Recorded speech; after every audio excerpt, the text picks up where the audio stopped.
Welcome back to Secure 7. In today's session, we'll explore one of the most dangerous OWASP top 10 vulnerabilities, broken authentication, also called identification and authentication failures. Hackers love this flaw because it allows them to steal logins, hijack sessions, and completely take over user accounts. Stay tuned as we break it down with real examples and a live DVWA demo. Quote, broken authentication occurs when an application's login or session management system is poorly implemented. This can happen if passwords are weak or predictable, login forms don't protect against brute force, sessions are not properly secured. When this happens, attackers can impersonate legitimate users, escalate privileges, or even hijack admin accounts. You might think this only happens in theory, but real-world breaches prove otherwise. For example, in 2021, attackers reused stolen credentials from other sites to compromise thousands of accounts in credential stuffing attacks.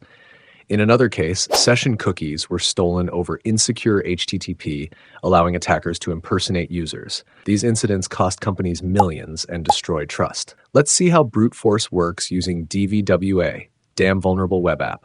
DVWA has a deliberately insecure login form. Using tools like Burp Suite or Hydra, hackers can send thousands of username password combinations automatically.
If there's no account lockout or rate limiting, eventually they'll find the right password.